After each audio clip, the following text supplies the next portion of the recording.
Hey everybody, it's Glenn back in this video with a new episode of Confessions of an Ebayaholic featuring 2005's X-Men Classics Ruby Quartz Armor Cyclops that I won as part of a job lot on eBay and that you may have seen me unbox a few weeks back. Now looking at the packaging back, I'll quickly read the blurb to you. Longtime leader of the X-Men, Scott Summers has the ability to use his optic blasts that fire whenever he opens his eyes. Cyclops must wear a protective ruby quartz visor to hold these powerful beams in check or risk hurting everyone and everything around him. Then the packaging back just shows us how to change the batteries, handy because... Try me! Push down on head for optic blast action.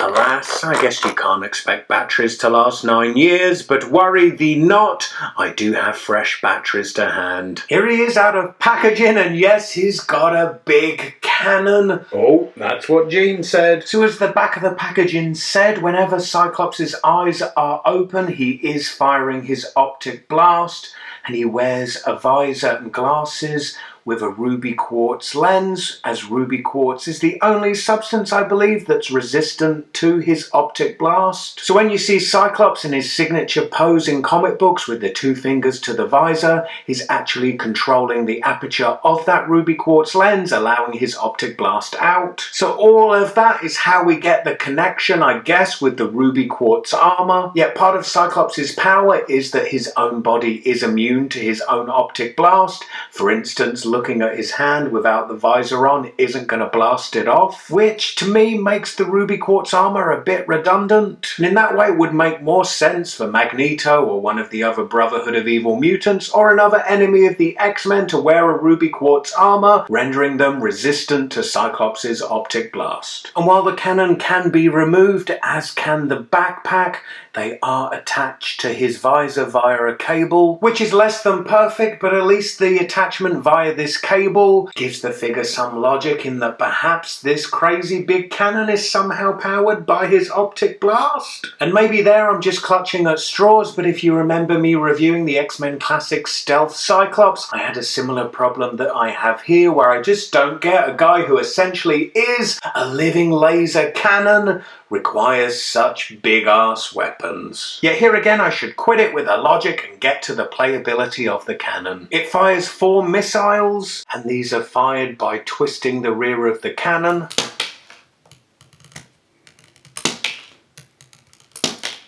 So target practice over, and that's some pretty decent firing action worthy of an actual target, and what bigger target than the Juggernaut? And we seem to have proven that it isn't just a catchphrase and nothing can stop the Juggernaut.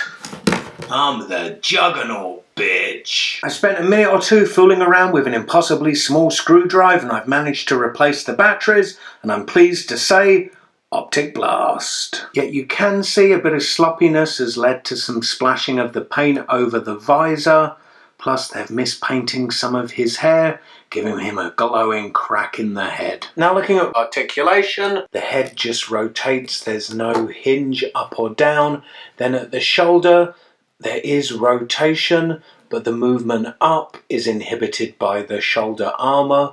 There's upper arm rotation, double jointed elbow, there's rotation both at the top of the gauntlet there, and then again at the wrist, and then the hand is hinged, moving down and up, plus the fingers are also hinged too. Rotates at the waist, then there's an ab crunch which moves not so far forwards and this far back. At the hips, the legs move out to the side and back in, to the front a decent amount, and then that far back. There's upper leg rotation, then a double jointed knee, there's rotation mid-lower leg, and then the ankle is hinged, moving backwards and forwards.